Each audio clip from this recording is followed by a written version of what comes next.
and sort of tee up for our committee what this is, where we are, why we're here on this one, and then I'll ask you guys to take over and do your presentation. So Diana, if you feel we're ready, let's kick it off. We're all set, Patrick. Great.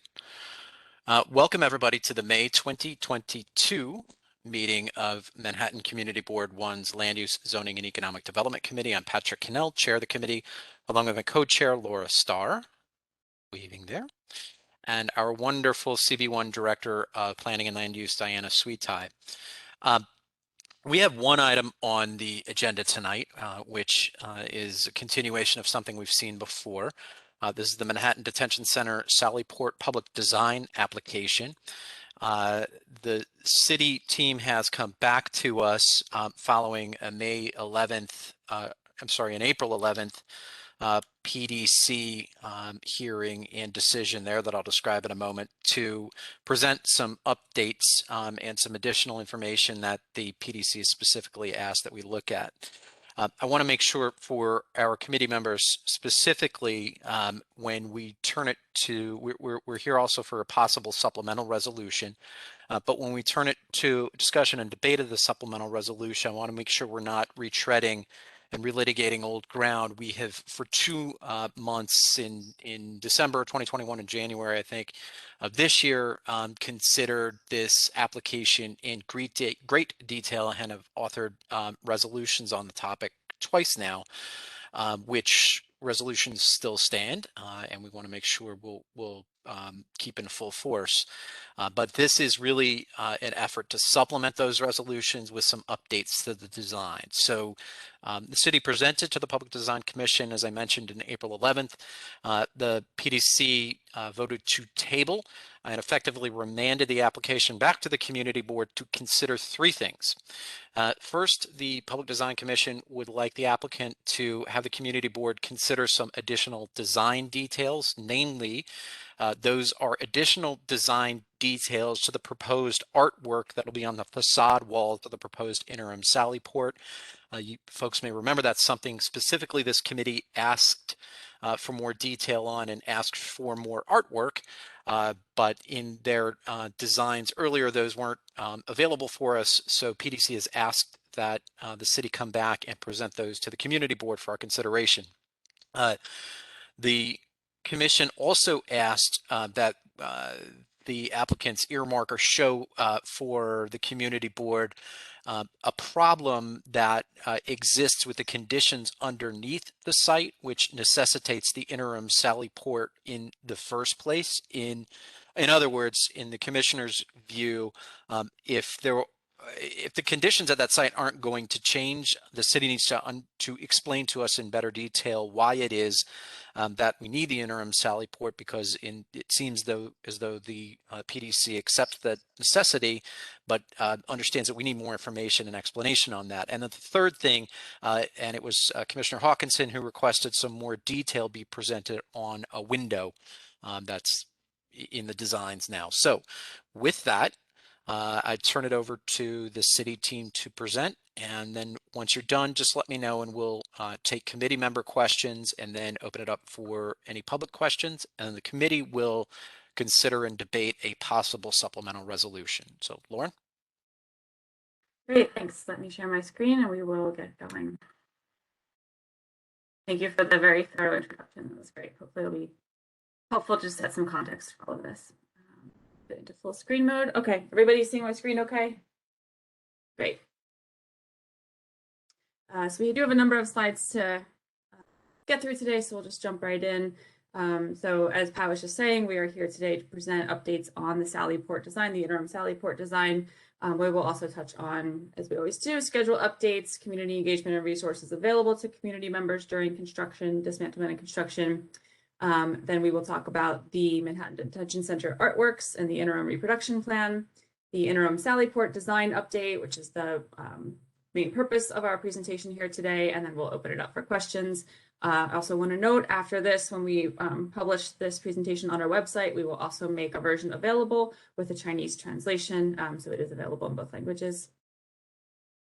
As a reminder, I know you all have seen this slide many times before, but this project is part of the larger plan that the city has to close Rikers Island by 2027 and replace that with a smaller, safer, and fairer system that will have housing for a total of 3,300 people. This is the lowest rate of incarceration in New York City since 1920. We'll be bringing the current jail capacity of about 9,800 beds down to around 3,500 beds, and that is across 4 borough-based sites in Manhattan, Brooklyn, Queens, and the Bronx.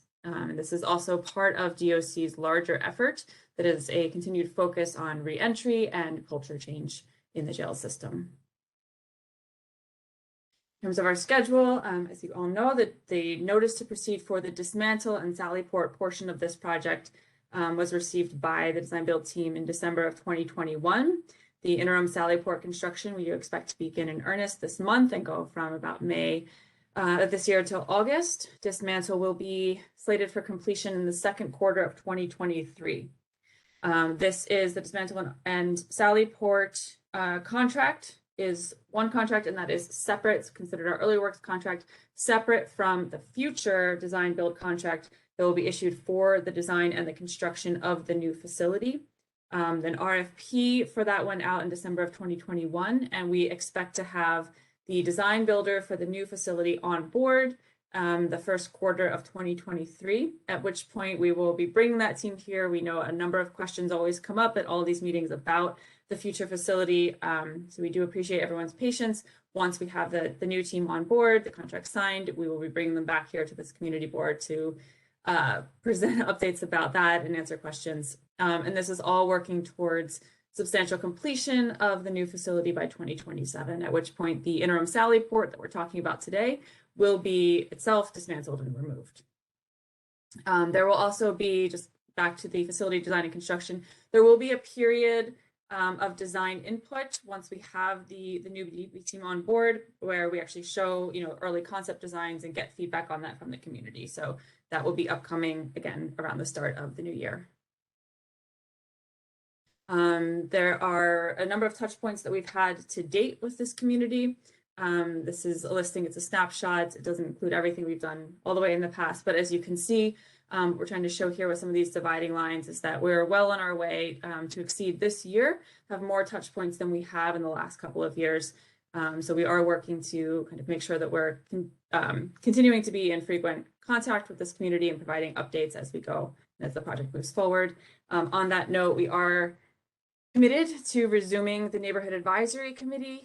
We are working with elected officials to finalize the membership list for that. We're working with City Hall on that, and we will hopefully be resuming those meetings this summer. We will also continue to provide community board presentations ongoing throughout the design and construction process. In between these touch points, you can also find updates and information on our website. The address is located up here. These include construction updates, our CCL's contact information in case you lose it. We'll show it on the next slide, but that's always available on the website, as well as community engagement updates. So after we deliver these presentations, we do upload them onto the site. And as I mentioned, the presentation today will be available in Chinese as well. And then there's also a lot of information on the website available regarding past engagement and past actions that have happened to bring us where we are today. And finally, I think everyone here knows her, Pauline Chan is our Manhattan CCL. So she's our designated community touch point and community contact for the Manhattan site particularly. She has an office that is open on 110 Walker Street. Those working hours are from 7:30 to 3:30. If you do stop by the office and she's not there, it's because she's out in the neighborhood, knocking door to door, posting advisories, and getting the word out about the project. So you can always email her or reach out to her via phone. Her contact information is over here on the screen. And with that, I'm going to hand it over to Dora from DDC to speak about the Artworks interim reproduction plan. Thanks, Lauren. Hi, good evening. I'm Dora Blunt. I'm Public Art Manager at the Department of Design and Construction. I'm going to be telling you a little bit about the existing public artworks at the Manhattan Detention Complex site for context as you consider the interim Sallyport design updates. Next. We identified 7 artworks on the site. There are 2 bronze relief panels by Renee Chambellan on the exterior of the South Tower facing White Street. These were commissioned for the building when it was designed in the late 1930s. The artworks by Kit Yin Snyder and Richard Haas were commissioned through the New York City Percent for Art program in 1988 as part of the design of the North Tower. Both artists live and work in New York. The artworks by Kit Yin Snyder are Solomon's Throne on the roof of the bridge over White Street, the pavement design upright on White Street, and the 7 columns of the Temple of Wisdom sculptures near the corner of Center and White Streets. The artworks by Richard Haas are the Immigration on the Lower East Side of New York mural on Baxter Street on the 2nd story of the North Tower, and the Judgments of Solomon and Pao Kung, which consists of 4 cast cement relief panels on the corners of the White Street Bridge. Of these 7 artworks, there are 5 that can be removed and salvaged, and 2 that cannot be salvaged, as noted on the slide. The 2 that cannot be salvaged are the pavement designed by Kit Yin Snyder and the mural by Richard Haas. These pieces are not separable from the site, unfortunately.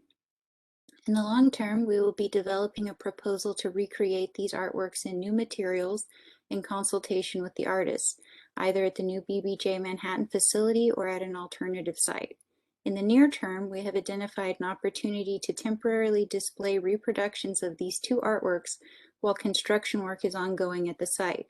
This will be shown in the upcoming interim Sallyport design update portion of the presentation. The temporary reproduction of these artworks is intended as an enhancement to the Sallyport design in response to community concerns and as a way for these pieces to be enjoyed by the public in the interim while the artworks are removed from view. This interim proposal is not meant to replace the separate and ongoing work of identifying long-term options for recreating the 2 artworks that cannot be salvaged. Next.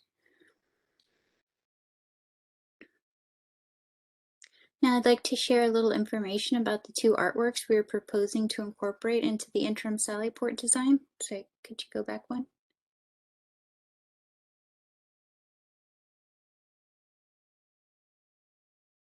Thank you.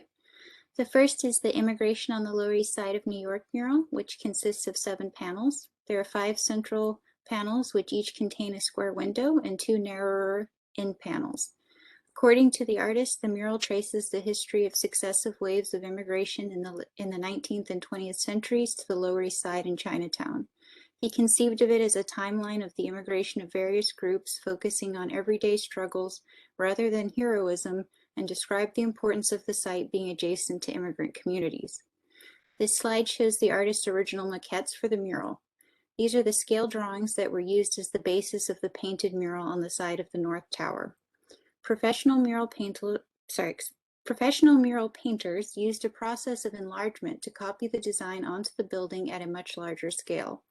The original maquettes were borrowed from the artist so that we could have them professionally photographed and scanned at high resolution. With the artist's permission, these scans will be used to reproduce the artwork in print for the interim Sallyport facade facing Center Street. Next.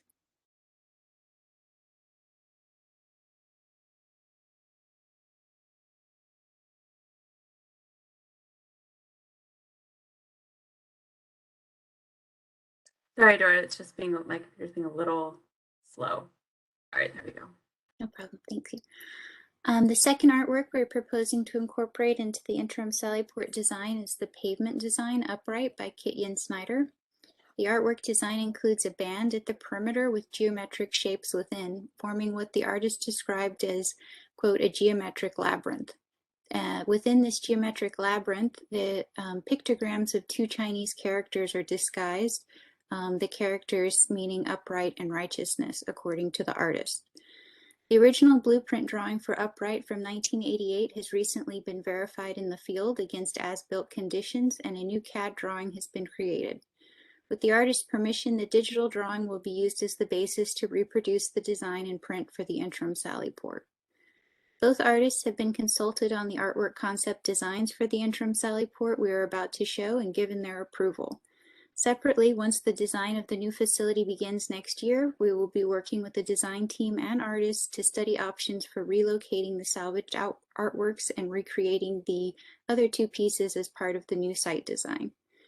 Next. Thank you.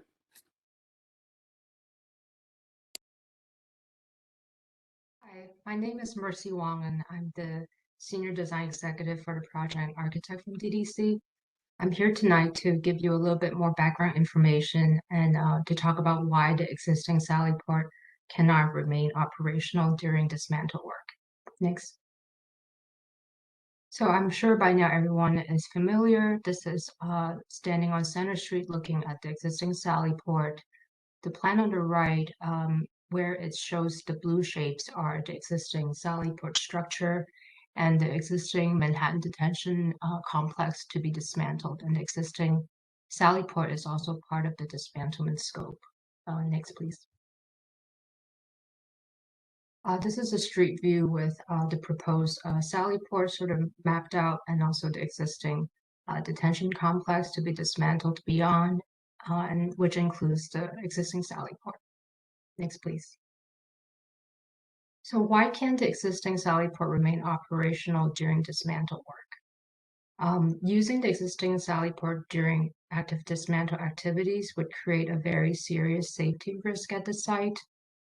The section diagram to the right shows the existing Sally Port. It is connected to and sits on top of a cellar and a subcellar level of the existing South Tower detention facility to be dismantled. There is no structural separation, and the existing Sally Port does not have its own structural support system separate from the detention facility. The existing Sally Port is directly below the two sky bridges at the 3rd and 9th floor that must be removed. Scaffolding is required during dismantle operations. The south facade of the tower and the two bridges will have scaffolding surrounding it, which is in the existing Sally Port area. There will be an image in a later slide that illustrates this. The Sally Port area is also a critical staging area for dismantle work and keeps these operations within the enclosed construction site and out of public areas per the points of agreement. Next, please. So these are the cellar and subcellar plans of the South Tower, with the courthouse shown in blue. The green shading shows the existing Sally Port footprint above. The subcellar is partially under the Sally Port footprint. These are contiguous floor plates, and the Sally Port does not have its own structural support separate from the facility. Next, please. Here are some photographs from inside the existing Sally Port. The image to the left shows the existing Sally Port walls with the South Tower and bridge above. The center and right images show the two bridges to be dismantled. Next, please. The image is taken from the animation of dismantle operations that was presented by Gramercy at a previous meeting. And the animation is paused here to show the scope of scaffolding operations that will have to be in place above the existing Sally Port area. Scaffolding and netting offer protection, access, and support to workers and materials, and is required for dismantle operations. As you can see in the image, there will be scaffolding on the South Tower, South facade, and also the 9th and 3rd floor bridges. To the right, you see there's two sectional diagrams of the 9th floor bridge scaffolding. From the screen capture image and the cross section on the bottom right, you can see the bridge scaffolding would be on the side and also under the 9th floor bridge. This scaffolding continues down to enclose the 3rd floor bridge and then terminate at the ground level, as you can see in the left image. As mentioned earlier, the Sally Port is also a critical staging area for dismantle work. To allow non-construction personnel and vehicles in the existing Sally Port area during dismantlement present too great of a safety risk. We have determined that keeping non-construction personnel and vehicles out of this area to be the safest approach. Next, please. So why is the interim Sally Port placed on Center Street in front of the courthouse versus Baxter Street? To reiterate, we have to ensure uninterrupted DOC and NYPD operations for court production. The current proposed locations shown in blue is safely away from dismantle work. Courtrooms in purple, I guess it's a little faint, but it's facing Baxter Street, which cannot be moved and the court holding areas would require relocation and reconfiguration if we were to decide to enter from Baxter Street. The proposed location right now in blue provides a direct path into 100 Center Street and into DOC-controlled areas. The proposed location also has less impact on traffic. Baxter is a narrow street and has many businesses and outdoor dining structures. The Baxter Street sidewalk is also not wide enough to accommodate a sally port. The proposed location on Center Street also does not impact Columbus Park and not visible, therefore. Next, please. And right now, I'll hand off to Robert Young from Lero to talk about design updates. Thank you, Mercy. We'll do a quick, very quick review since this plan here hasn't changed since the last time you saw it, but I do want to remind everybody that the project is comprised of 3 basic program elements: the sally port with its ramp and secure corridor that leads to the DOC holding area, the officer booth at the north end where the buses enter, and the bail payment center at the south side adjacent to the public access to the courthouse lobby. Next, please. This plan, basically a roof plan, identifies the 2 locations that we have for the reproduced artworks. Along Center Street is the Richard Haas mural, and along the courthouse north entrance zone, the Kityan Snyder design reproduced along the wall there. So both pieces are intended to augment zones of pedestrian movement. Let's go to the next one, please. So this was the previous design west elevation before the presentation of artwork and with the horizontal clear story windows in place. Let's go to next. This shows the location of the Haas murals with the windows that were part of those original murals now reproduced as actual windows within the wall to replace the clear stories. Let's go to the next. Here it is with some color added to it, and I want to reiterate this many times during this that the colors are all subject to review and work with the artist to make sure that the colors are accurate and appropriate. Let's go to the next, please. The window itself is detention glazing. It's ballistic level 3, but will be tinted with a gray color that's will be selected by Mr. Haas. Let's go to the next, please. Some details of those window systems. This is, as I mentioned, detention glazing, ballistic level 3. So it's quite robust, but it is actually very similar in visual appearance to a standard 2.5-inch stick system window. The previous south elevation is focused on that wall between the circulation zone for detainees and the public zone to the right of the drawing directly into the tower, and the proposed design would go along that zone. We've actually lowered the building a small amount as well, continuing to press to sort of see if we can reduce it down. Let's go to the next one. So this is the design in place. Again, I reiterate that the colors are to be worked out with the artists to make sure that we get them spot on. Next, please.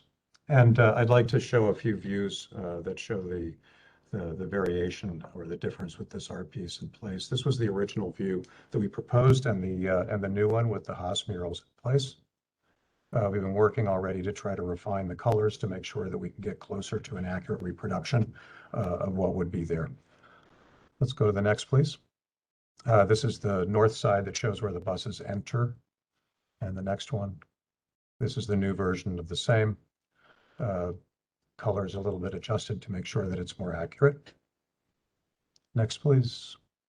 This is the bail payment center side. And the next, please. And this is it with the Haas murals in place, as well as the Snyder piece up towards the entrance to the building. And a close-up of that experience along the wall. It should be noted that the Haas murals and the windows within those murals are timed to work with the panel size. And where the panels would break behind the murals, we're proposing to insert a small aluminum channel that would keep it from having any flex along where the decal is applied. Let's go to the next. And there is the Snyder piece in place along that entrance into the courthouse.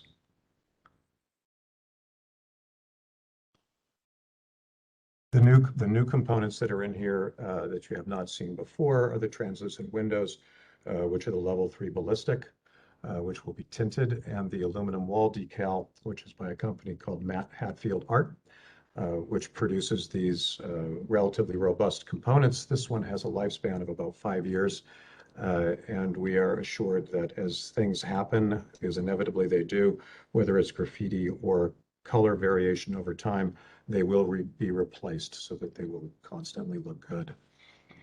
Let's go to the next one, please.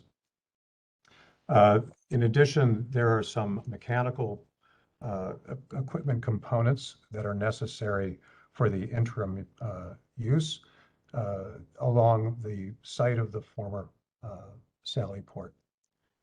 So let's go to the next one, please. This shows the existing condition of one of these units along the wall that is to be removed. So this is a view from inside the Sally Port, existing Sally Port, and then the addition of 2 more of those components at the same height, and a replacement of the one that was removed at the same location. And these are basically for make-ready use of the space, and we'll come down afterwards. Let's go to the next one, please. And that's the equipment. Relatively small, using the existing bracket that currently holds the one piece of equipment now. Next, please. Okay, and that is the end of today's presentation. So we will open it up for Q&A. I'm going to stop showing my screen just so we can see everybody better, but if necessary, just let me know and we can reshare and go back to look at some of the slides. Great. Thank you, Lauren, and thank you to the presenters. We're going to go in order of committee members first, then CB1 members who are not necessarily members of the Land Use Committee, and then members of the public. So, looking for hands up. There we go. Alice up first. Go ahead, Alice. Hi, all. Thanks, Patrick and team. Can I just a few questions? Is there LPC Landmarks Preservation Commission at all involved in this, or do they need to be in the review of the interim Sally Port or any of this work, the demolition or the addition? They are involved with reviewing the HABS report, which is the Historic Architectural Resources Report. And are those findings, have those findings been provided to you all or to the public? I think we've gotten some comments. Anil, can you provide an update? Yes, the half photo documentation is already completed and submitted to LPC. We do have approval on the photo documentation. However, the actual report is still being revised and resubmitted to LPC. And what does the review consist of? What are they, what is being discussed or looked at? So the HABS report is basically to document the South Tower fully to the extent that is acceptable to LPC. So that includes written report and photographic documentation before dismantlement. So it's a record of the South Tower. Right. And when would we be able to receive that report? And is that something we need to FOIL?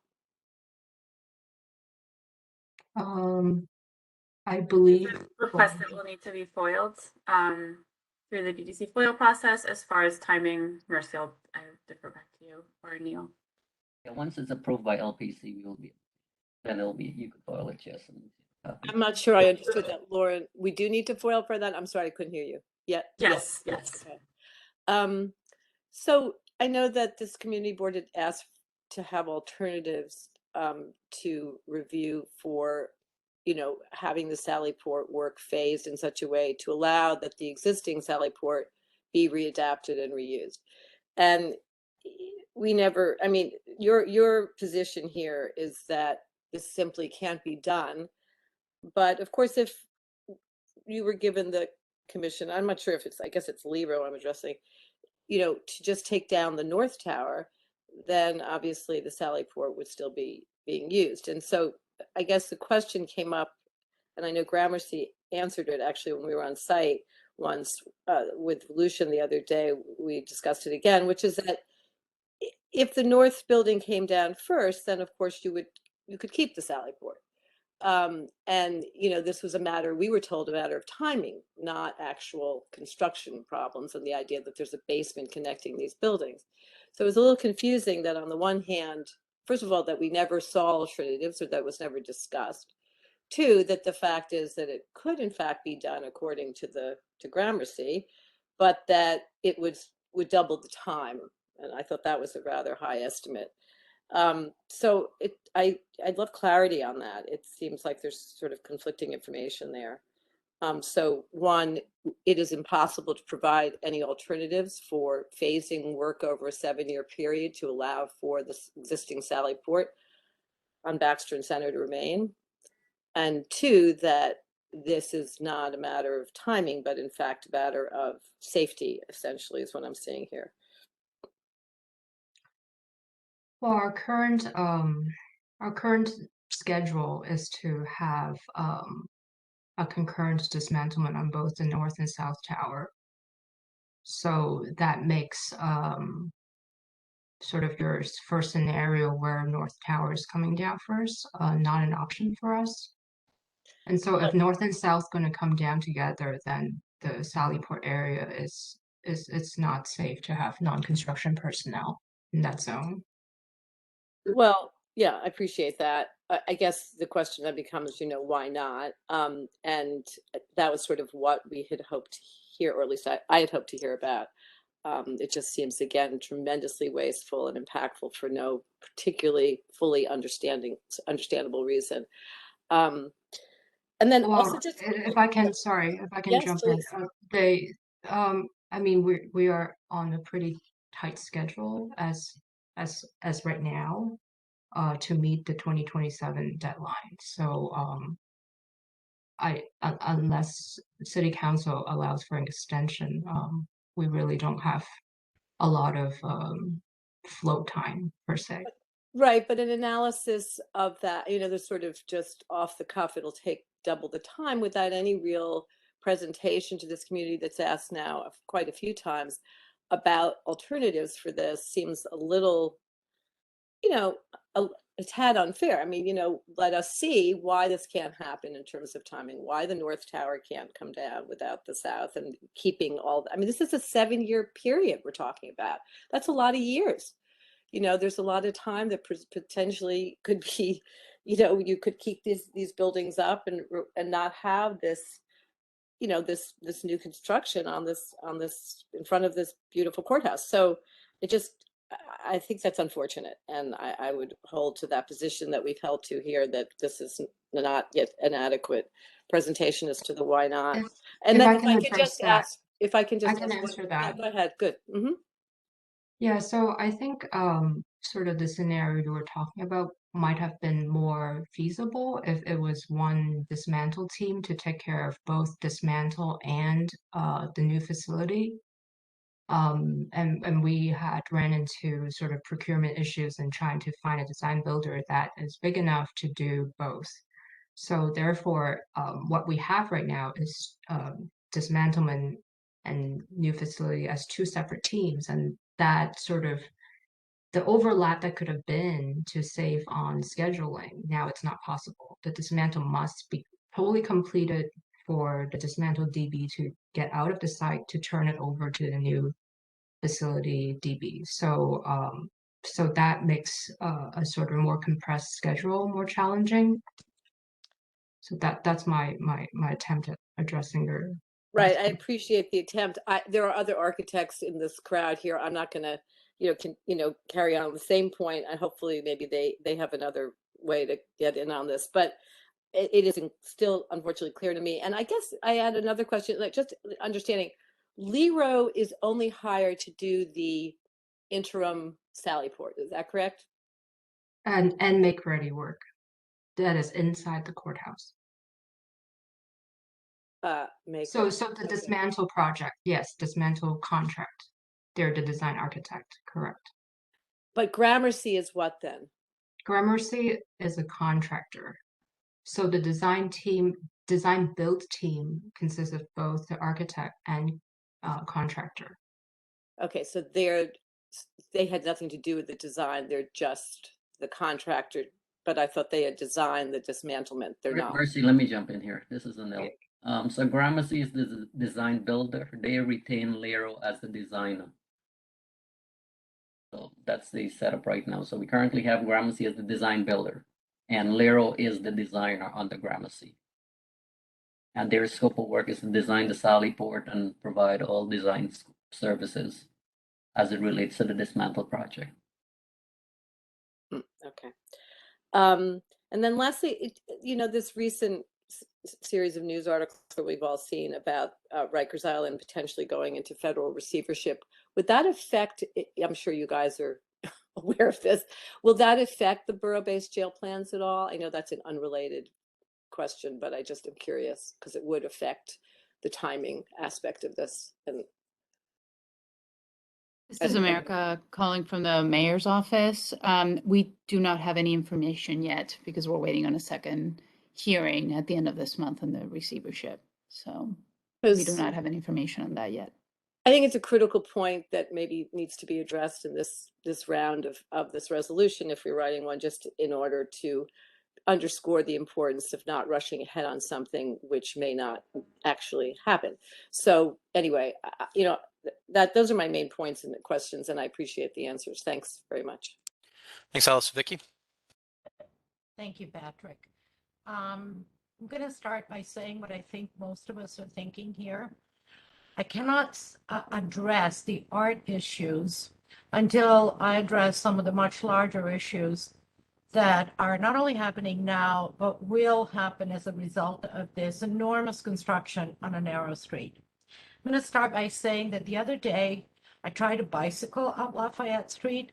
It's literally impossible to even bicycle up this street in this area due to congestion and triple parking and just a lot of activity due to the program in that area.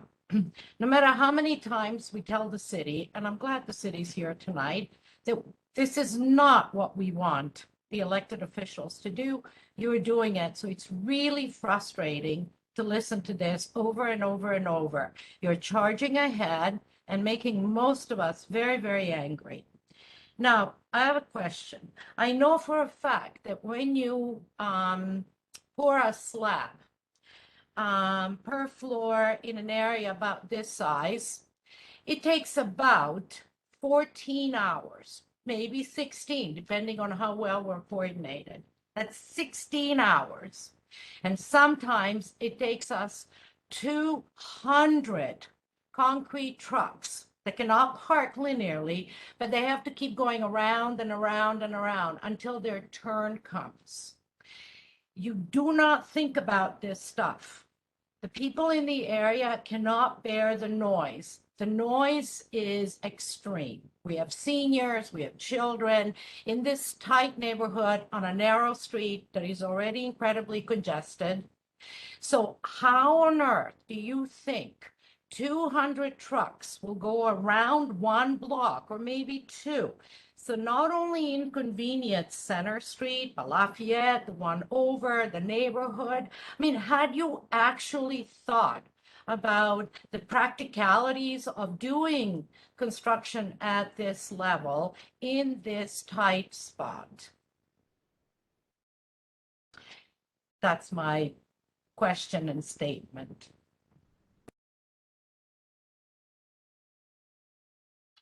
Okay.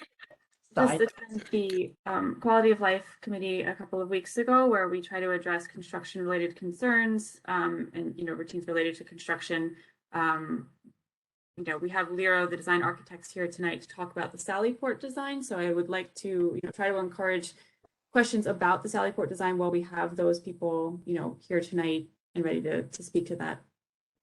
Well, like I said, it is really hard to watch you plow ahead with something we don't want. And you're showing us art when we have trouble with the initial proposal. So you understand our frustration, right? I mean, really, you're giving me nail polish and I have fungus. I hate to be so crass and simplistic. And we keep saying this over and over and over, and we're not being heard. And the city's here tonight and the mayor is being heard, the mayor's office is being represented. You can understand our frustration and desperation to get our message across. And I know for a fact that even doing a small construction job like the Sallyport is an enormous hassle to the neighborhood, let alone the whole project. So I have to say this because as I began my comment, this is something that is on the minds of most of us and not the artwork. So please consider this. Thank you. All right, thanks, Vicki. Gerald, you're next. Yeah, thanks, Patrick. First, I want to reiterate something that Alice brought up, which was that, we have asked for alternatives to the Sallyport design, including an alternative that would address reusing the existing Sallyport. So I guess my first question would be, can we expect to see one of those alternatives this evening by Lero, even if it's showing how that Sallyport won't work?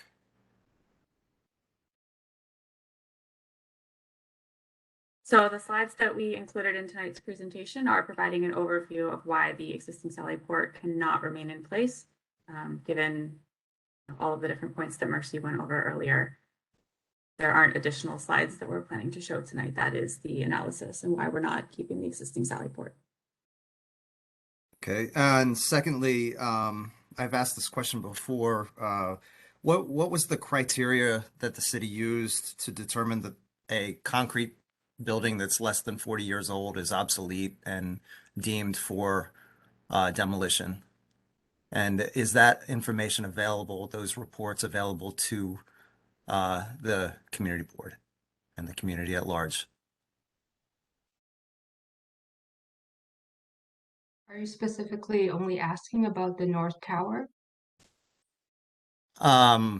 I'm asking about whatever towers are being taken down. I Well, guess that would be the north and the south. The 40-year-old will be the North Tower, and the South Tower is built in the 1930s.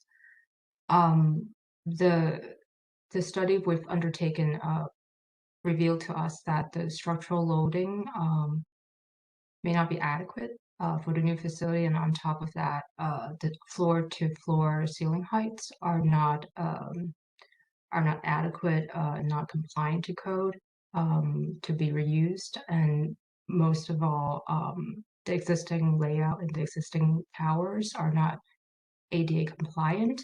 There are stairs going up and down to the tier level and also into the main level. So just based on that, it's not a compliant structure in today's, in authorities having jurisdictions point of view. So that's the reason why we're not reusing the existing towers. So I guess what kind of structural loading's required in a new tower that hasn't been required for the last 40 years? We're putting people back in there, right? Are we now suddenly putting some sort of equipment in here as well? Well, there's certainly a lot of new mechanical equipment that will be required in the new facility. The existing facilities don't have very good ventilation and heating. But again, mostly the floors are not ADA, and per the current requirements, ADA has to be applied to for all floors, not just a specific unit per se. And so an ADA So I that was- is not in the South Tower. Yes, even in the newer North Tower, the floors are not ADA compliant. And so you're telling me that it's more cost effective to tear down an entire structure rather than bring those structures into ADA compliance? I mean, I've worked for entities that have done city work. I mean, across public schools, across the city, DDC, et cetera. And there are many ADA compliant projects out there that certainly don't cost the community millions of dollars to remove a structure, let alone, you know, just the amount of money to, we're talking about heating and ventilation, et cetera. I mean, these structures certainly can be brought up to code, I would imagine. So Gerald, I hear you on the questions. I want to keep us in scope and not, as I said at the outset, go back too far into these issues that we've gone over a number of times before. If the city team wants to respond to the last part, that's fine. Otherwise, I'm gonna try to give Justine a chance to go. And you can certainly put your hand back up if you have other questions as well. Thanks, Patrick. On that, I just want to finish out and say that I don't want to go too far backwards, but we are talking about the Sally Port, and that is part of this overall project. And I guess my question is simply where is the documentation that states that the building is obsolete, and where can the community board look at that? Is that something we have to foil as well, and to whom?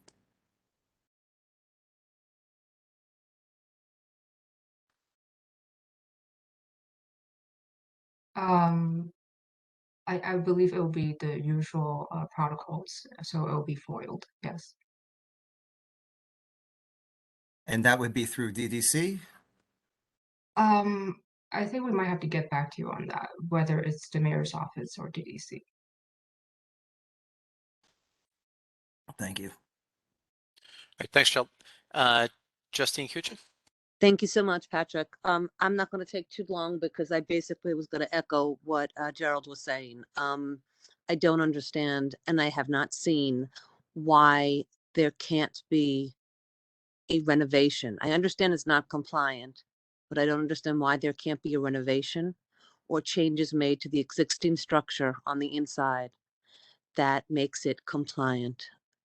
And that's the frustration that I don't think anybody on this call, I don't mean the community board, but I don't believe anybody else on this call is listening to. That is our ask, that is our concern, and that's our frustration.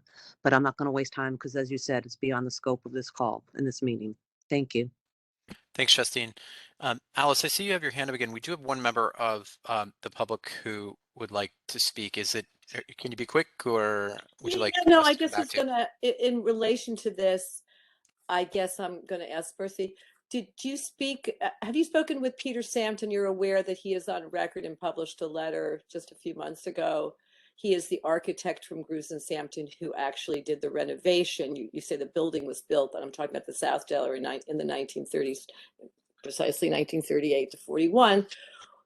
He did the renovation in 1986, which was considered, of course, state of the art and was all applauded as being one of the great jails around. And in any case, he's gone on record just recently that he does not believe that this demolition has to happen.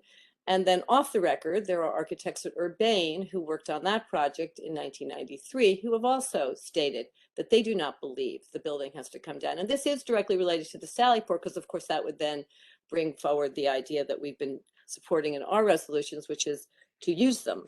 So to use the one that exists. So I guess I would just like to know, have you been in touch with Peter Sampton about the South Tower and his remarks about, the fact that he does not believe it has to come down? I'm aware of that letter. I've read it. But again, I think the city has determined that the loading and also the ADA issues is just a really big hurdle. In addition to, in the new facility, we are looking to provide much more natural light into the cell areas, and so it will require enlargements to the windows that are existing, which is just very especially on the North Tower, which are precast concrete panels will be very, very difficult, if not impossible. So Uh-huh. Well, I guess the answer then to that is no. I would think that would have been an obvious thing to have done. And then, of course, just, the point that a lot of people have raised, which is this, of course, is a SHPO designated building and a potential landmark that is also part of the equation that never gets mentioned. But in any case, I'll stop there. But I just want to add that in about the fact that that architect did go on record. Thanks. Vera, I see you have your hand up. You have not had a chance to go yet. Vera Thanks, Song? Pat. Hi, Patrick. Thanks. I just want to make a comment with respect to the artwork. I mean, Kit Ying Schneider's pavers representing justice and upright were completely mutilated and destroyed by the Department of Corrections, painting stripes over it and actually parking there. And those are now going to be literally, as you say, they will not be able to be saved. And then you have Richard Haas's panels themselves that will actually be destroyed. And all of these art was funded by the public and meant for us to enjoy. And what an affront to this community that this is all going to be destroyed, never to be appreciated or experienced or enjoyed in any way, sense, or form ever again. And then to say that now we should be placated somehow by this being put on a Sallyport, which is literally going to be taken down in a few years, it's like lipstick on a pig.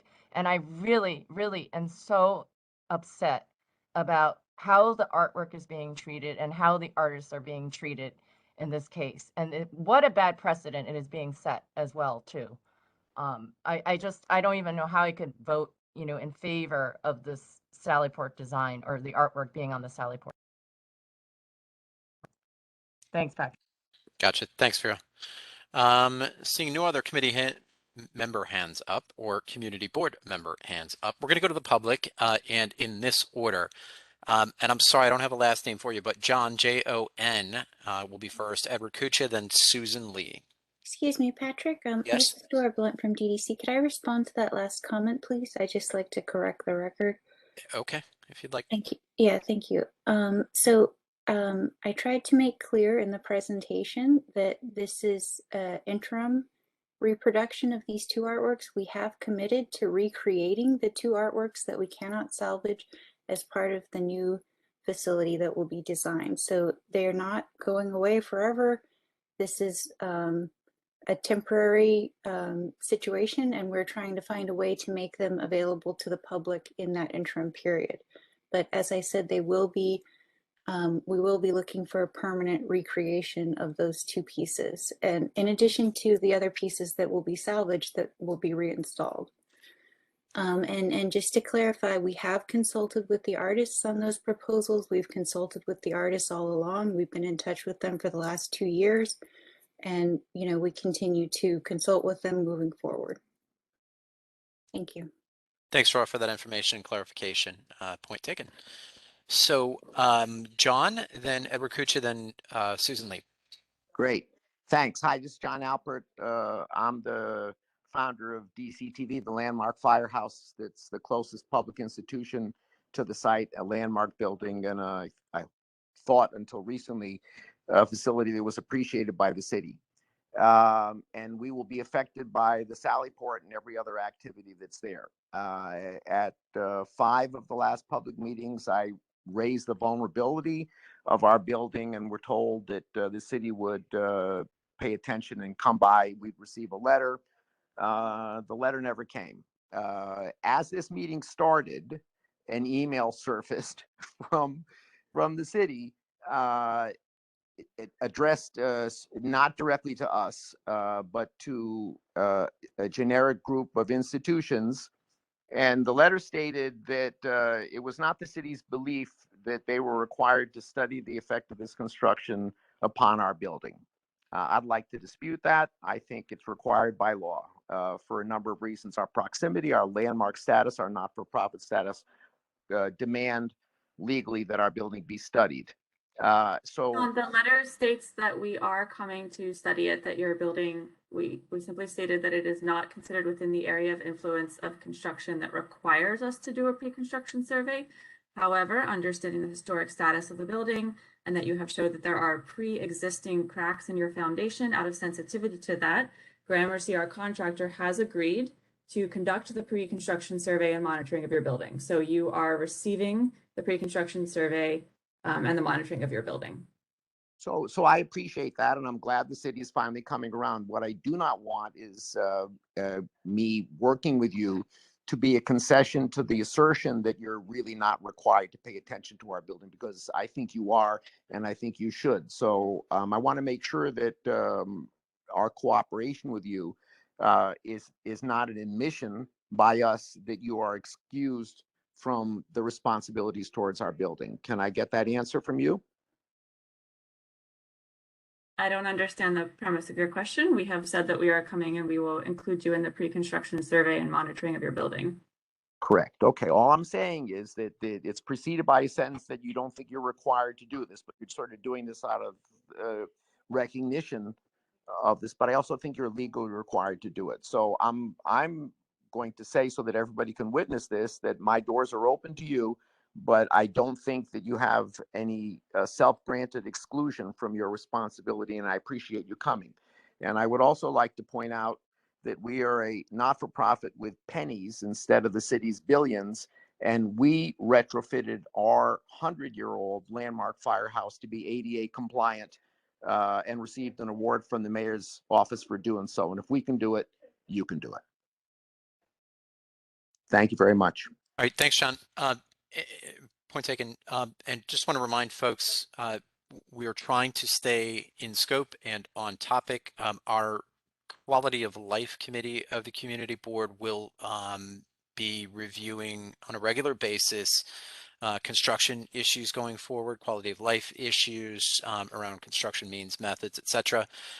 So certainly there will be many more opportunities for comments like John's to be heard out.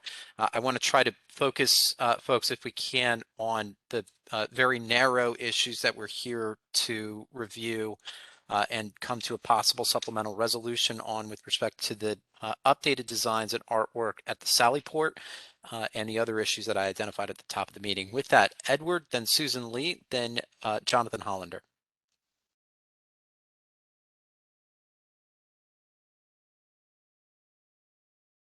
I want to compliment you on the very, very good work that you're doing. As I think hopefully all of you recall, I am very close to the jail. I'm a member of the Chung Pak community. My office is right there on Walker Street. So I am in the trenches, and I'll try to keep on focus. But let me start off by saying this. I want to acknowledge the community activism that community support, excuse me. Both Cynthia and Pauline have stopped by my office on multiple occasions now, even though I give them each a hard time when they do stop by, but they do, and they hand me off all the various flyers and they let me know what's going on. So they're doing that. Regarding the Sallyport a bit more directly, I can let this community board know that the Gramercy folks are parking on the streets of Chinatown.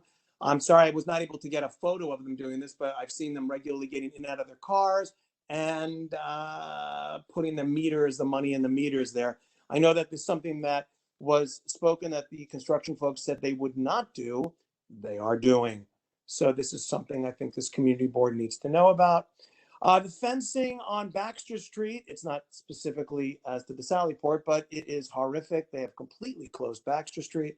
I can say that the bakery on the corner of Walker and Baxter is going to soon have most of their windows obstructed. I don't know how they're going to be able to keep doing business there. I feel very badly for those folks. The fencing on Center Street makes walking to and from the courthouses difficult. I can say this because I have to walk to and from the courthouses. And it makes it difficult because there is additional fencing construction on the other side of Center Street. So really your timing is terrible and your construction is pretty bad. Last but not least, I'll give a quick update on the civil disobedience that's happened and that is continuing to happen. This community board should note, and I'll keep it short, Patrick, that 10 folks from the Chinatown and Little Italy communities engaged in civil disobedience. 10 people were arrested. We were able happily to get those dismissed. I, as the attorney for the 10, pro bono, I will continue working with the folks who oppose this horrific project to the best of my ability. I know the community is absolutely against it. I know that this community board represents the section of the community that's in Community Board 1, but I can say that the community that's in the other community boards 2 and 3 are just as opposed. This is a horrifying, horrifying thing. Thank you very much, and keep up the good work, folks. Thank you all. All right, thanks, Edward. Susan, then Jonathan.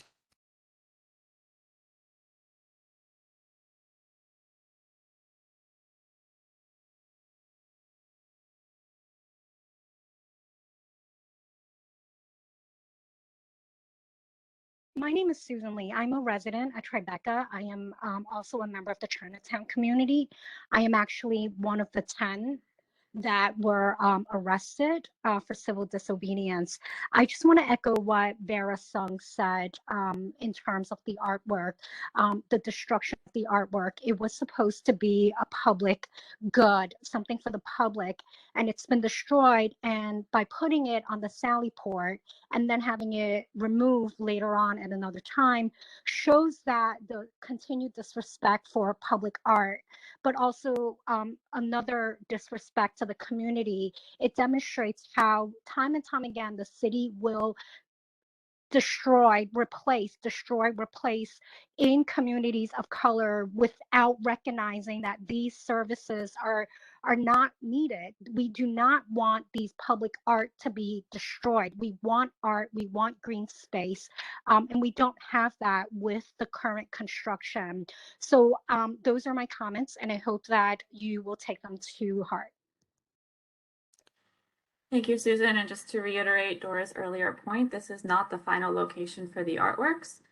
We are incorporating them into the Sally Port design as a temporary solution while we continue to work towards a longer-term permanent solution for those artworks. Thank you for your comments. Thanks, Lauren. Jonathan Hollander.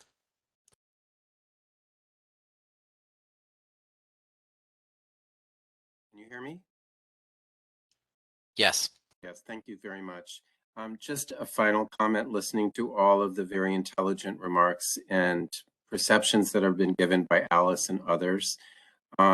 Watching all of this happen from 2 blocks away and knowing this community inside out since 1984, I see an arrogance, I see a power that resides in people like Lauren and the DDC, and a complete disregard for the community.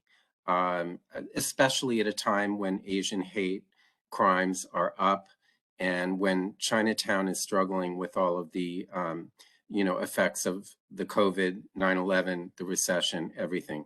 So just to say the arrogance, the complete tone deafness of all of the answers, it's disheartening to hear, yes, you have to foil for this. Yes, you have to foil for this. There's no cooperation here. And I am someone who runs a nonprofit organization that has been a partner of the city in providing art for the public since 1976. And to see, I'm a newcomer to this kind of city process and activism, and to see the absolute, disregard for the community is just disheartening and upsetting. And I wonder how we got to this point as a city, just even going to the Sally Port issue, when clearly the effort has not been made to preserve these buildings. There's no credible evidence that the effort has been made to save this landmark building. Anyone walking around it can see what's happening here. Disregard, arrogance, and disrespect. I'm sorry, Patrick, that I deviated from your narrow, committee focus. I respect what you're doing, but I just had to say, listening to this again and seeing the arrogance and the disregard is very, very upsetting and disheartening. No, it's fine. I appreciate that, Jonathan.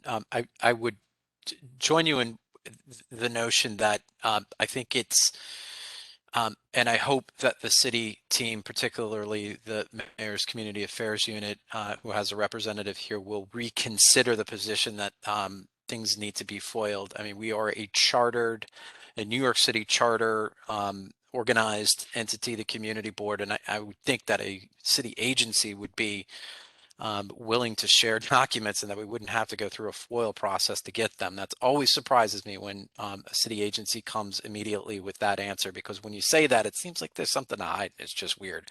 But I understand that those who may have given that answer tonight might have been put a little bit on the spot. So hopefully they'll reconsider, and I won't put you on the spot to do so right now. So we're going to go to Jill Sung is next. Jill?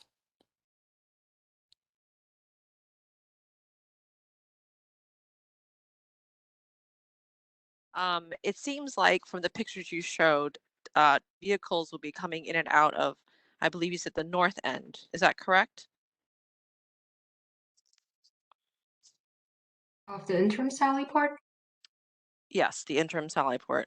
Yes, the north facade will have a folding door. And those trucks coming in and out, they're quite long, they're buses.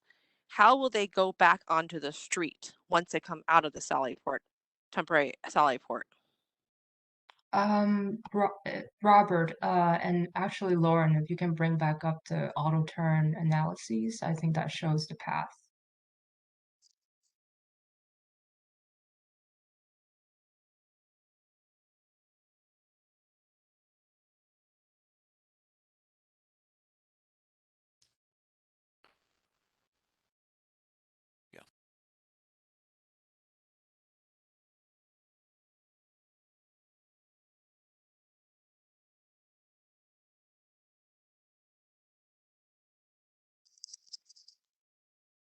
Robert, I don't know if you want to speak to this in more detail, but essentially this is showing the existing bus movements through the existing curb cut, and that once the interim Sally Port is in place, the buses will be using the same curb cut to pull in along Center Street and back into the Sally Port and then pull back out onto the street. So there'll be the same buses using the same curb cut that is currently in place. So the dotted blue lines are the pedestrian path. Correct? Yes, that is pedestrian. So therefore, the buses will be crossing in and out of pedestrian path. In the same location where they do presently, yes. However, the same location is a little bit different because it's not as narrow. And it's not as much of a blind corner as they turn to the right. So I would like to know what mitigation factors you're going to place in, because you have now reduced the sidewalk by X number of feet. And as these buses come in, how are they going to not be blinded as they turn right, left to the blue pedestrian path? And on top of that, you have construction going on. So Center Street will also be extra crowded.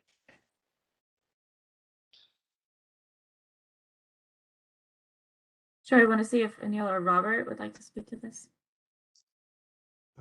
The bus path is controlled by the DOC officer and police, who would direct it and stop pedestrian traffic as they do now. So you're going to have a police officer there 100% of the time when the buses are coming in, because I don't see that now happening.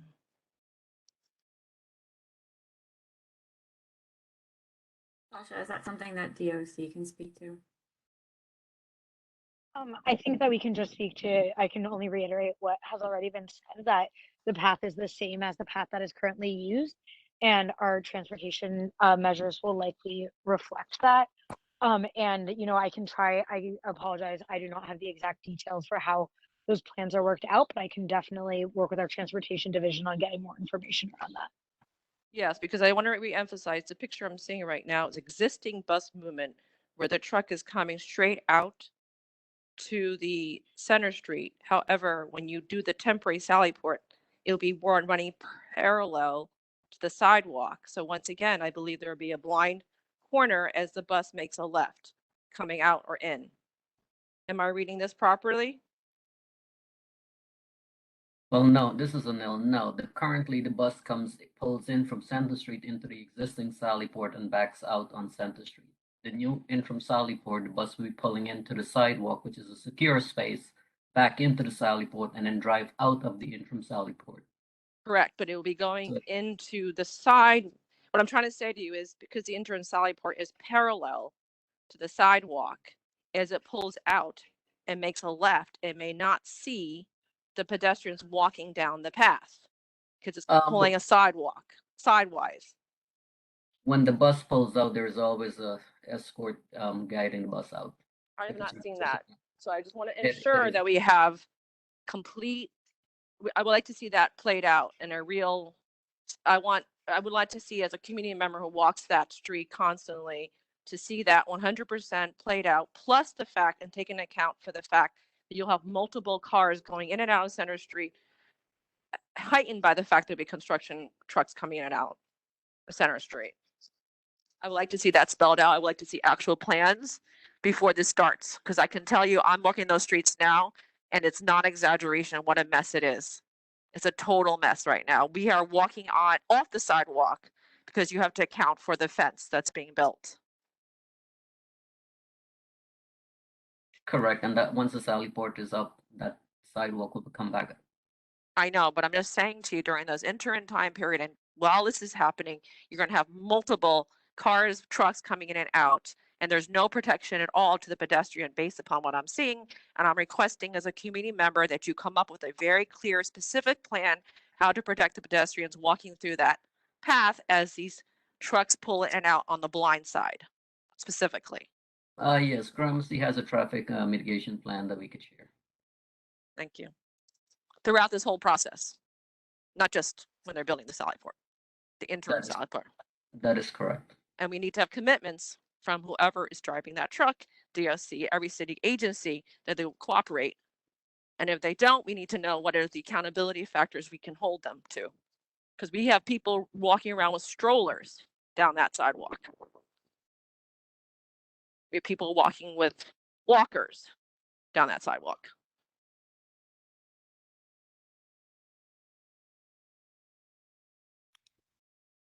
Okay.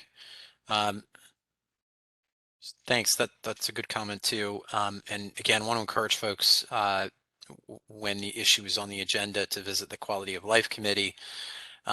Trust me when I tell you they are the experts in dealing with things like this, and they will absolutely get to the bottom of it. And I see Pat Moore on our call now as well. So with that, Gerald, I see you have your hand up. I think you will be last before we debate a resolution. If you can keep it pretty brief and in scope, but appreciate it. Go ahead. Thanks, Patrick. I actually believe that you have another member in the community. Do you want to have them go first, or? Now I see Howard. Yep. Thanks. And I'm sorry, Howard, I signed in. I'm not sure why I wasn't added to the list. Anyway, I do agree with a lot of the architects about the what you said about reusing the north and south tower, but I won't rehash that. The artwork that is going to be placed on the Sally Port, I just want to remind, this is a Sally Port, as Jill had just said. You know, you have buses going to be traveling in and out of that Sally Port, and every Sally Port that I'm aware of, those walls get dinged and banged, and that's just not a good place to put artwork. After 7 years of this, that artwork will not look presentable. Also, the artwork is hung a lot lower than where it presently is. In your presentation, you know, people are walking, could brush right by it, could touch it, but it definitely will get graffitied because that's just the nature of things. So after 7 years of having that artwork dinged and vibrated and then graffitied, that's just a poor showing for artwork for Richard Haas, and that I would think that's the finale, because I don't think that, even though you said you're going to find a long-term place, I don't think that'll ever come to fruition. And I do believe that the VARA rights for these artists have been abused, and there is more to be said for that. Thank you. Thanks, Howard. Appreciate the comments. I wrote that down. We'll note that. And sorry we overlooked you earlier. Apologies. Coming back to the community board and committee members, Detta, I see you have your hand up. Gerald, if you don't mind, Detta hasn't had a chance to go yet. We'll ask Detta to unmute and ask your question.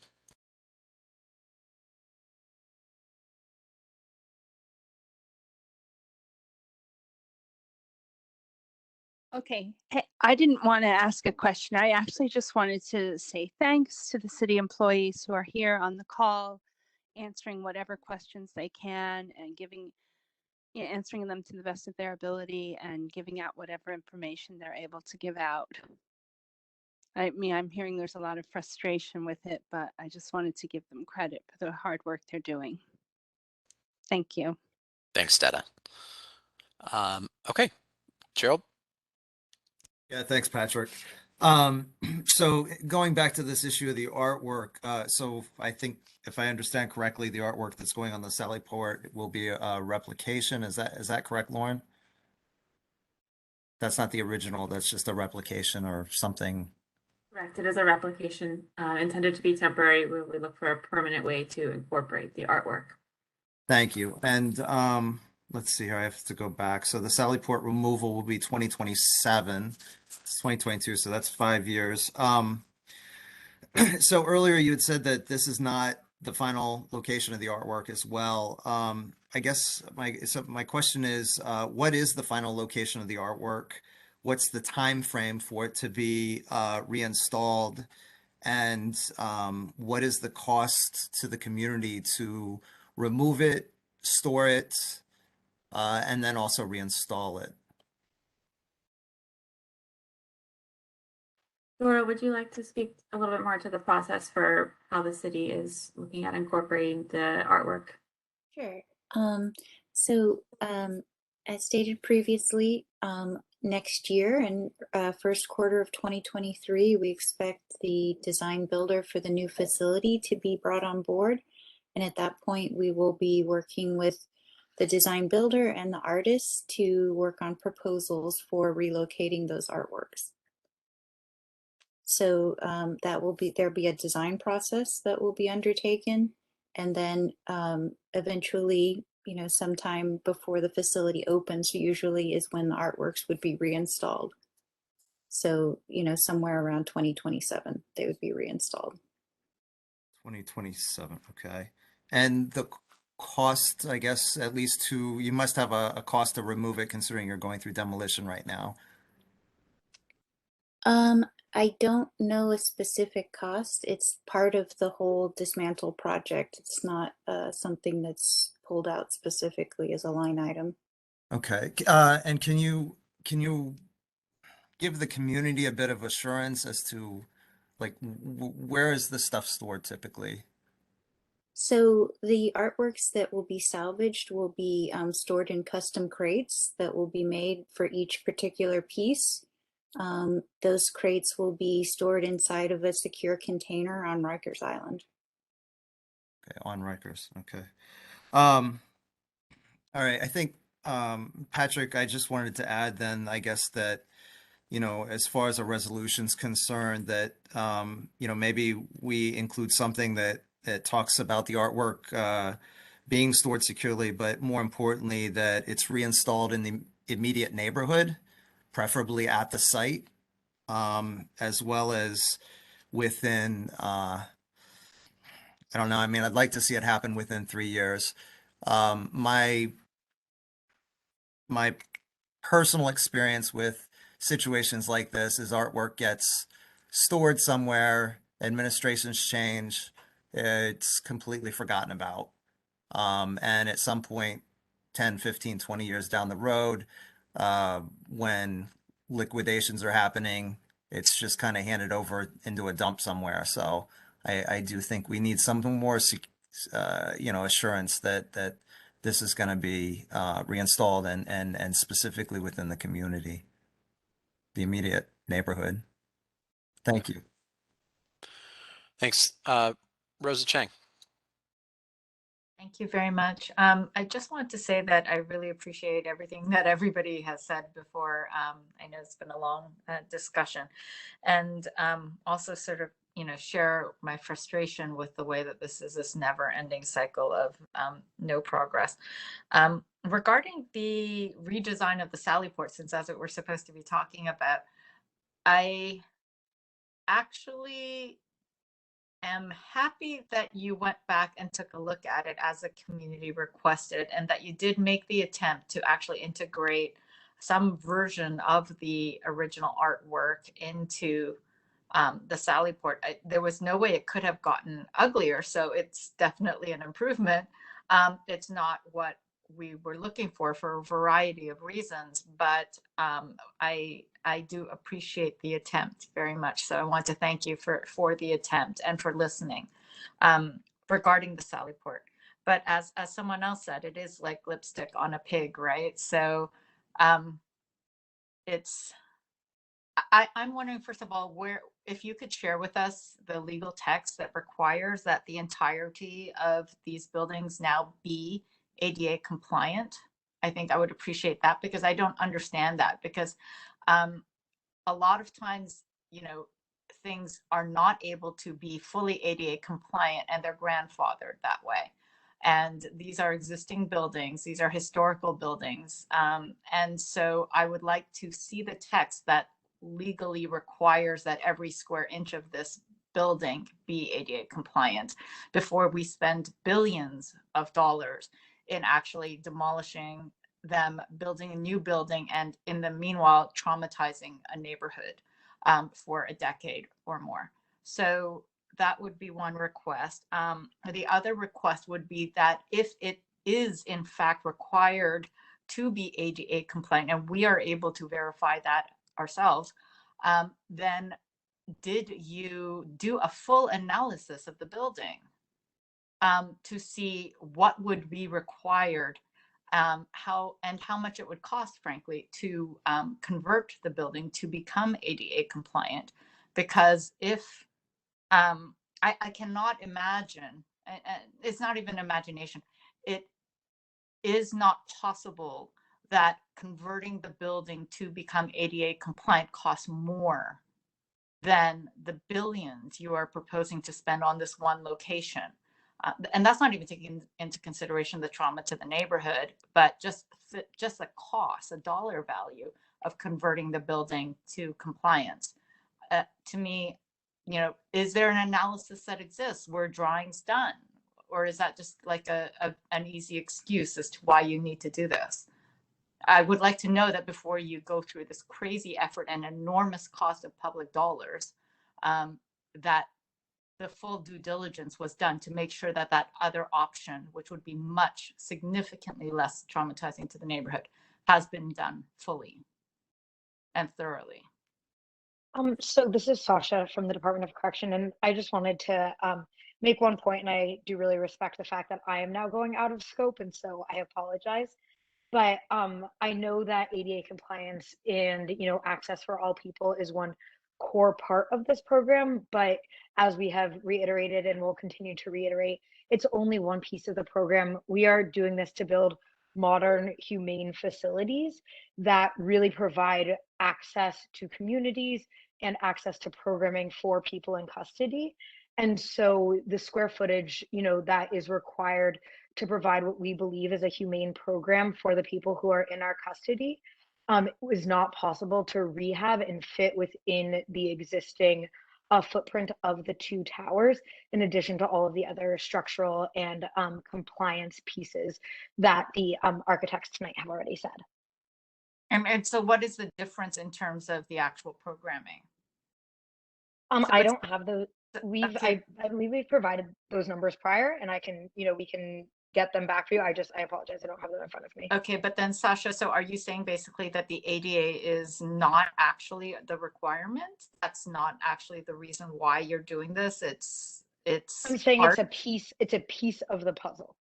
Okay, but so then the building does not need to be 100% ADA compliant. There is no legal text. I can answer that part of the question. So the Building Code Chapter 11, Section 1101.3.2 based on the value of alterations and the amount of alterations we'll have to do to the buildings, it will trigger a full-on accessibility ADA requirements for the towers.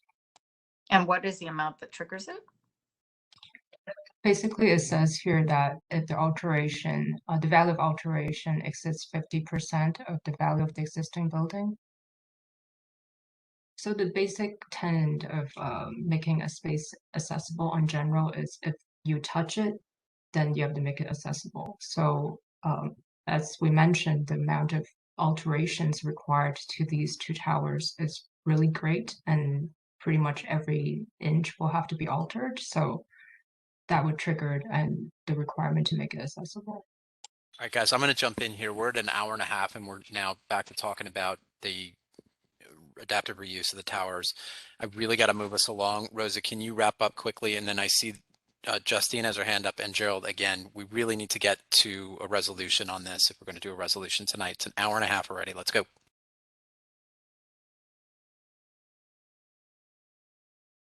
Okay, then that was it. Go.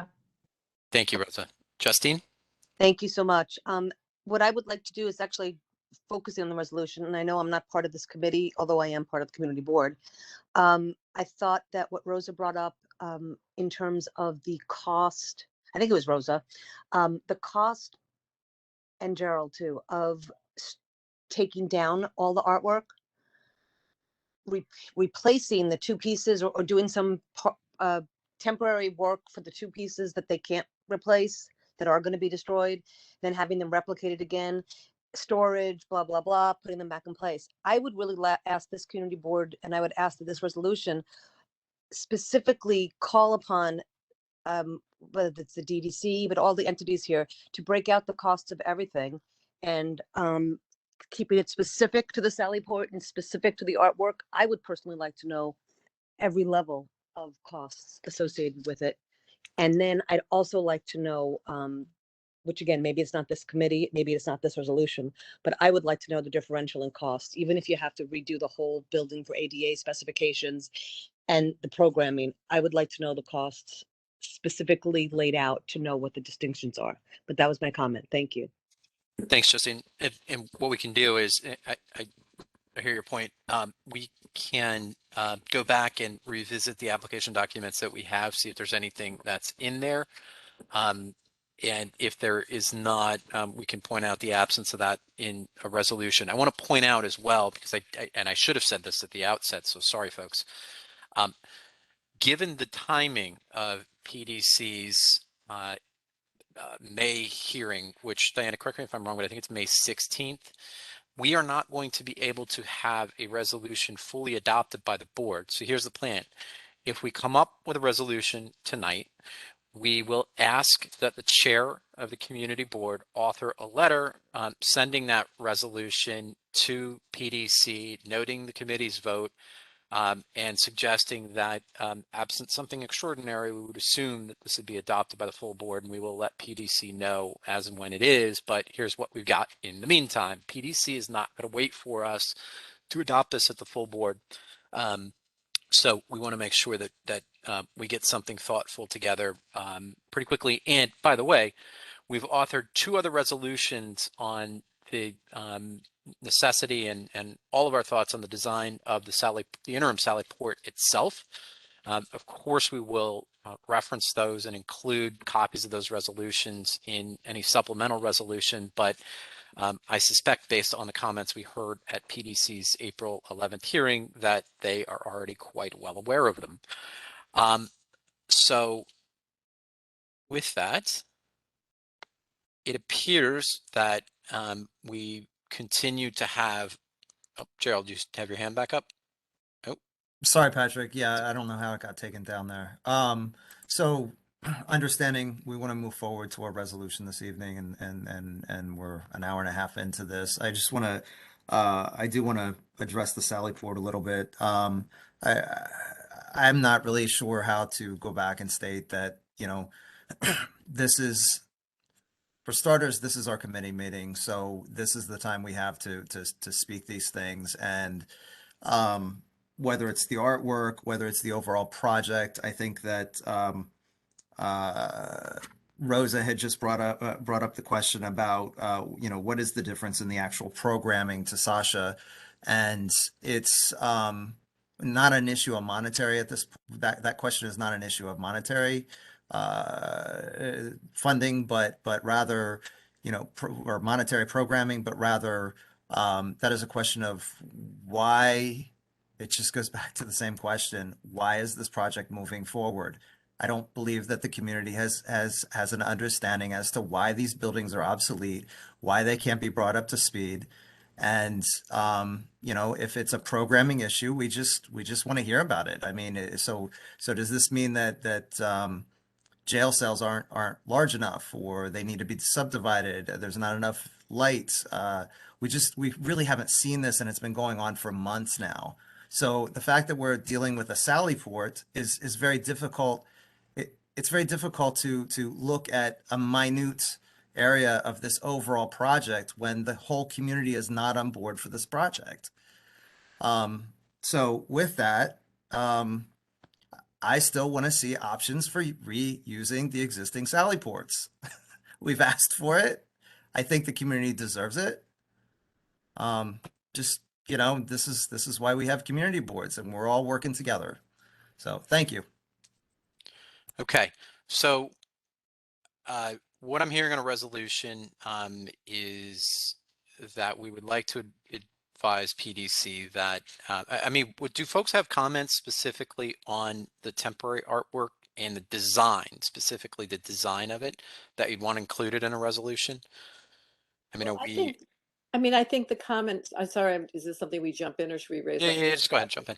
I think the comment, it's been repeated now twice, if lipstick on a pig seems like something that, maybe that's a little unfair and ungraciously stated, but, I think the idea that it isn't adequate, that it's not being accepted as something that has positioned itself as a solution to what we called in our last resolution horrifyingly ugly, an insult or a wart, that's not it, and that the building still is not sort of acceptable in the minds of this community board. I think it's fair to say that, and that those particular changes aren't being accepted. I'm not speaking for the committee, but that's what I'm hearing, so I think that should be added. Yeah, that's what I'm hearing too, and thanks. I think that was actually a really nice way to sort of summarize that point, and I'm hearing us sort of land from the broader comments as well. So thanks for that, Alice. I think when we go back to review the tape on this, so to speak, that we can make sure to sort of word it almost exactly that way. Any comments? Let me ask about this. I get the issue of necessity. I think we are all there on, or at least I understand the sense of the committee on the necessity of the Sally Port from a construction conditions. We just don't buy it and want to see alternatives. But let me ask about the third point, which is Commissioner Hawkinson's question about the windows. Does anybody have any concerns or issues that we want to resolve about with regard to the windows, design, placement, what have you? What windows? I'm sorry, the artwork windows? The windows that are within the artwork. It would be helpful to see an elevation, if you don't mind. They don't seem to work with the actual artwork pieces. They interrupt the actual panels in odd ways, from what I remember. May I respond to that? Sure.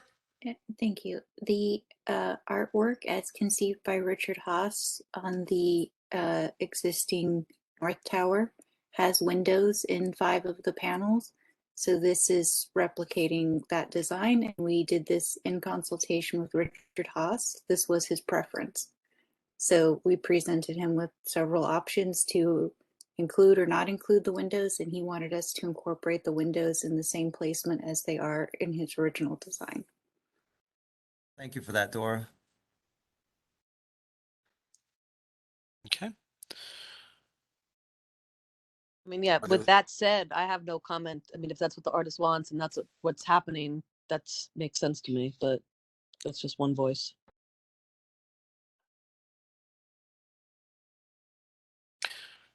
Yeah, I mean, I think we've long advocated for consultation with the artists, the original artists.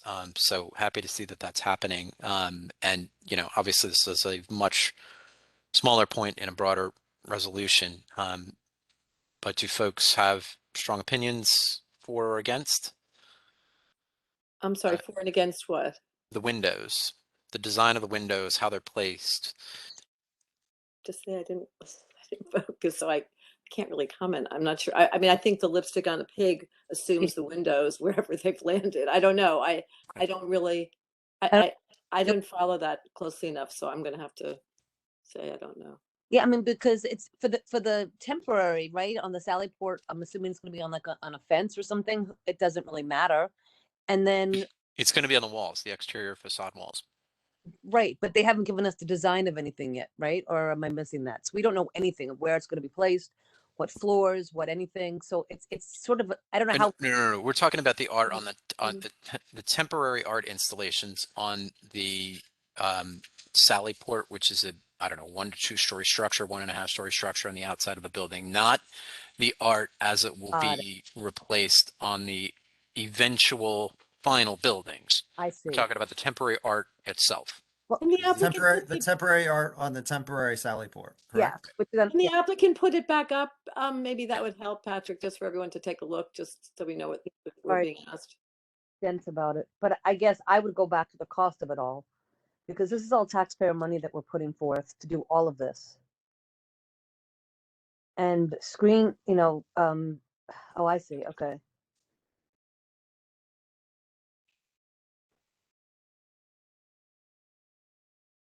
But yeah, what is it going to cost to do all of this and have a temporary artwork there for? I will point out, and again, I'm not taking a position on this one way or another, but I would point out this is something the community board specifically asked for. Okay, there you go. Well, I think Rose has stated it. It's better, but it's lipstick on a pig. You know, that's where we stood. I mean, I think that's, unless anyone's disagreeing with that comment, I think she captured it. So let's move on. Yeah, fair. Okay. And we will again, to put that in a nicer way, go back I mean, to. you can quote it. It's fair. I would rather not. I think we can do it in a much more diplomatic way and in the way that you articulated earlier on in the discussion, Alice, which I think is a nicer way to put it. All right. Any other comments on the resolution? Okay. Oh, well, yes. I mean, I certainly do. I think that it's clear that this board has been, and frankly, our council member has been asking for alternatives for a very long time. And that is absolutely fair game, and it must be part of this. So I heard that, but I just want to put that in. We also asked not just for alternatives in terms of the actual reuse of these buildings, but also in the phasing of the project. You know, the real understanding as to why the north can't come down and the south follows. And this is particularly critical, and I'd like it mentioned, unless someone is going to object, to this recent news about receivership. And the fact that if the federal government takes over Rikers, then this becomes completely moot. You know, is it fact that Rikers won't close in some way? You know, we should know that before we're tearing down our neighborhood buildings, particularly ones that are considered historic. That point also, I think I want, you know, we've said it and it's not addressed. You know, why is it that we're taking down the South Tower that is considered historic? You know, what grounds are we really in such need that we need to take down that tower? That piece of information has never been provided to us. Also, I would, you know, add, I don't know, we never seem to talk about the life cycle assessment of this whole demolition, you know, that comes up, but it's never addressed. You know, I think the community should understand how this responds to the city's alleged interest in, you know, responding to climate change and making this a carbon neutral construction project. How are they addressing that? I mean, I don't know if that's germane to this, but perhaps not. And then I think we should reflect everything that we've said prior that hasn't been addressed, in addition to the points I've just raised. in terms of landmarking and, the landmark points, in our last resolution, we talk about open space, the fact that these parks will be highly impacted, what is being done, that nothing has changed, that those problems still exist. And that we have now twice stated that we do not believe that this is, that we're against it, and I don't see any reason that we're changing that particular perspective, nor have we received any additional information, though thankfully, and I do very much appreciate the, level of attempt to engage and having a full group here. That does not, that's very important and very helpful, but in fact, nothing's changed, I just want to harness this in because there is a practical issue around including everything in the kitchen sink that we've mentioned before, whether it's been answered or not. We can absolutely refer back to things like that, but we have a very practical problem that we got roughly 7 days to get a draft resolution together and out there. And that is an incredible strain on the staff. I think we want to be mindful of how we approach this and that we're not really just throwing the entire kitchen sink in there. I have my hand raised. Mr. Lerner, I don't see your hand, but I hear your voice, so you are recognized, sir. Okay, great. I want to know before we vote what we're voting on. In other words, I'd like to hear the resolution before I vote. We are not going to have the language of a full resolution. We're going to have sort of the outline, and we're going over that right now. We're not quite there. I will summarize it when I think we're at a point that we have some consensus. Okay, that's fine. Okay. I would like to make sure that the resolution includes the comments by, I believe it was Jill Sung, regarding pedestrian safety, because the area of crossing, basically the total area of space available on the sidewalk has become incredibly constricted now with the addition of the Sallyport. And because the vehicles will no longer be making a simple 90-degree turn, but the fact that they sort of have to loop in and loop out diagonally, it does create a significantly more dangerous condition for the pedestrians. And I think that needs to be addressed somehow. I mean, if the sidewalk is less than half of its current width, or well, before the berries went up, and now the vehicles are going in a less than easy turn, then I do think that presents some safety issues. And and I know we had this at another discussion of how many vehicles there would be going in and out, but it did sound like it was quite a significant amount.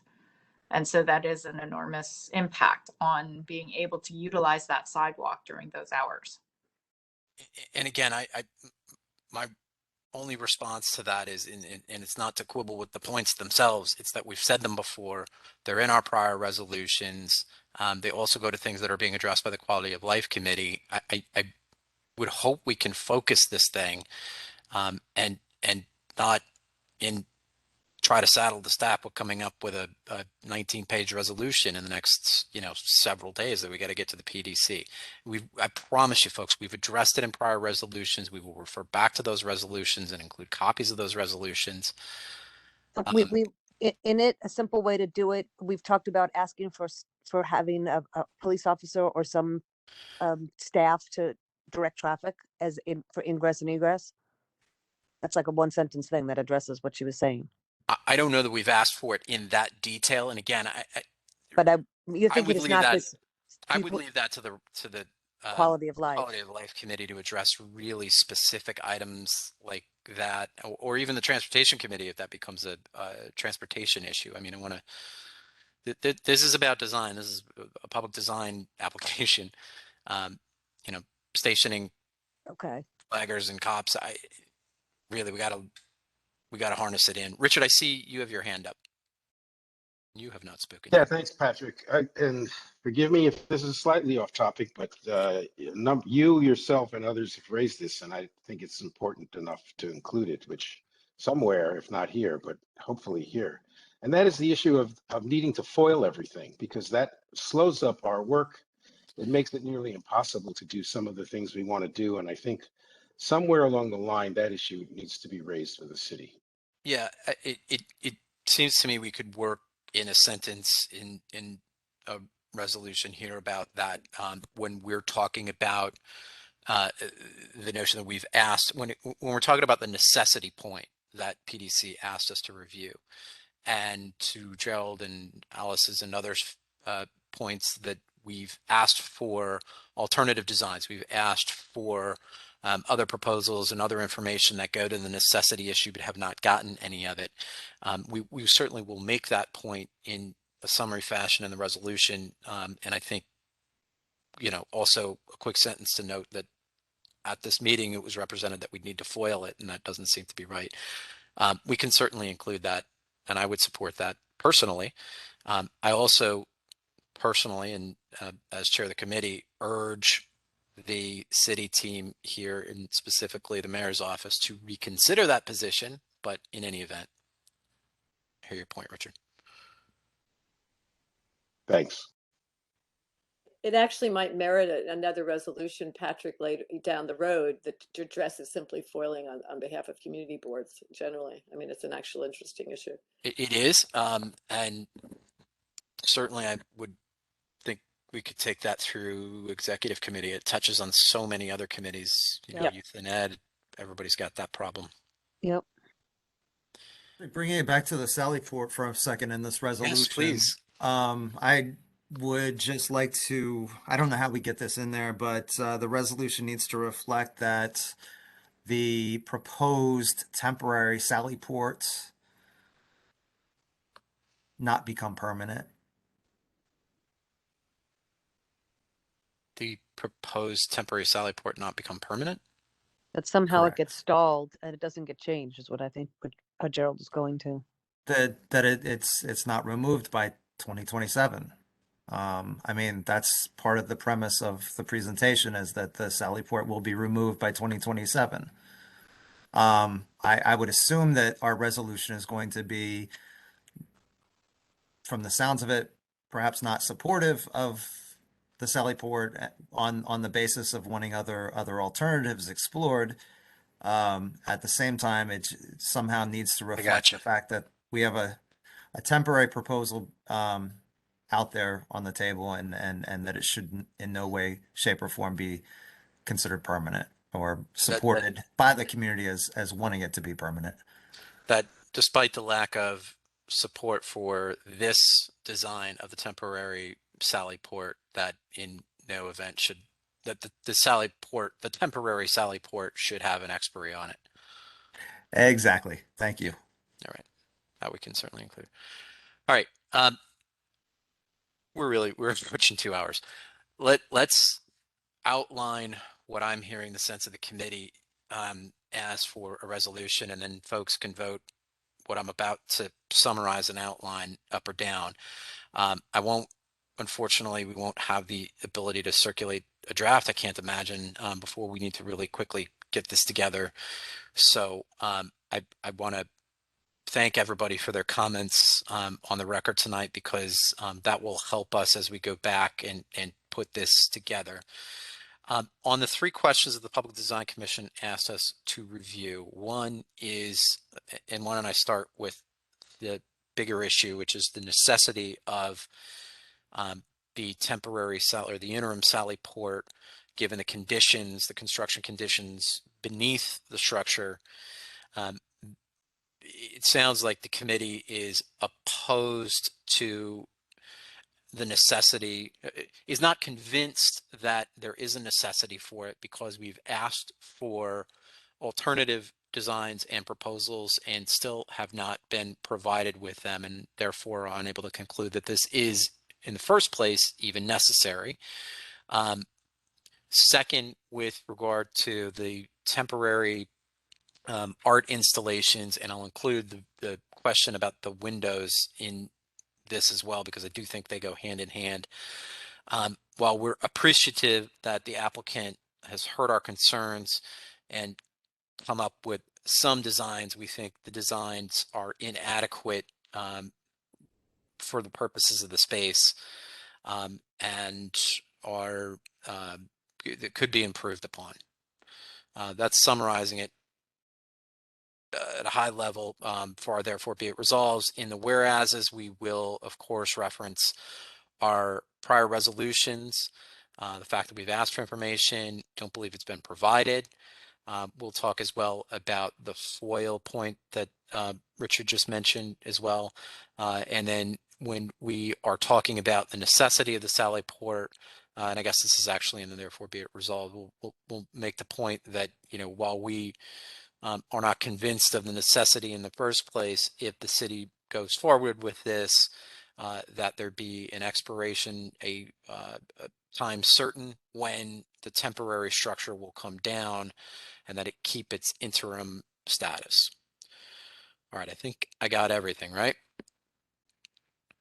I think I would just make sure that you also tease out that it's both the fact that that nobody wants, you know, that we question or unconvinced that you can't keep using the Sally Port during demolition versus the reuse of these buildings. I'm not sure if those 2 points are being raised or you're just talking about the one. Yeah, no, that's right. I think we would draw that out a little bit more in the necessity point. Okay. All right. So with that, I'm going to call the question, and we'll do this by acclamation. Is anyone opposed to the resolution as I've just outlined it? Hearing none, are there any recusals or abstentions?